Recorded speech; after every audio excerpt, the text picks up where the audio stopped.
You know, especially the boats in the Seattle fleet here are, all of them are second or third generation.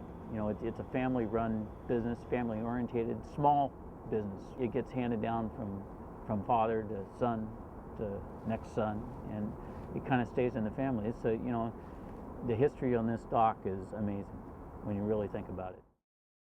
Like many of his counterparts, Jack Knutson was born into the halibut fishery. Knutson's father had built the Resolute in 1926. In 1931, he bought the Grant. Well, I started fishing with my dad in 1954. Then he retired in 1960, and my older brother and I got together, and he said, well, maybe we can talk the old man into giving it to us. And he says, my brother looks at me, you ask him. And I said, you know, you ask him. He finally, because we were both pretty intimidated by him, and so the next morning I got together with the old man, and we started talking about sailing. I said, you wouldn't consider giving the boat to us, would you? And he looks at me with this, you know, you couldn't possibly be my son with a stupid question like that. And he says, you know, nobody ever gave me this boat, and I'm not giving you the blankety blank boat either. You got first right to buy it at the market price and take it or leave it. We'll take it. Per Odegaard owns and operates the Vancy. He started longline fishing in 1967.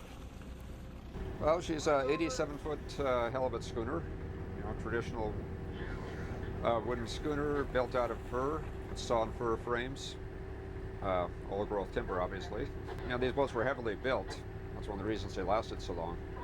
It's very similar to sailboat style, as you see the lines of it. And the sister ship, the Polaris, there's a picture of them where they're built side by side, and you can really, when you see the bottom, you really see the round kind of sailboat, traditional Gloucester, East Coast sailboat lines, is which they were modeled after. Which obviously they're very good sea boats. Have taken, you know, weather for 90-some years. I was in a tail end of a tropical typhoon one time. We had 50-foot waves. We're loaded with about 80-some thousand pounds of halibut at the time.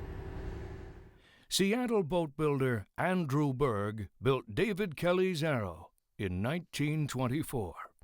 The wheelhouse is still original.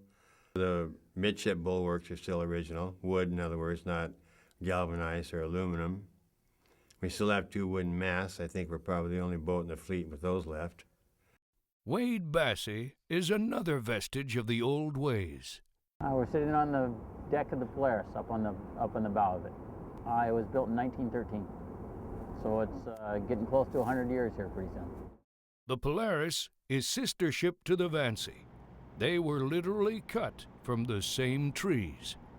When they cut the ribs, we got the inside part and he got the outside part, so he's about a foot and a half wider than we are.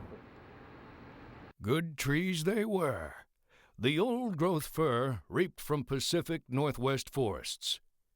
The Tordenskjold is planked with 2 1/4-inch fir on frames sawn from old-growth trees. They had really, really good carpenters, and they had really, really good material to work with.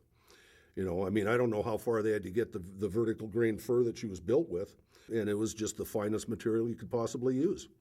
Yeah, some of the later ones, they used bent oak frames with boats like the Tordensjkold and the Polaris. There were actually double-sawed 8x8 frames that they used all vertical grain fir.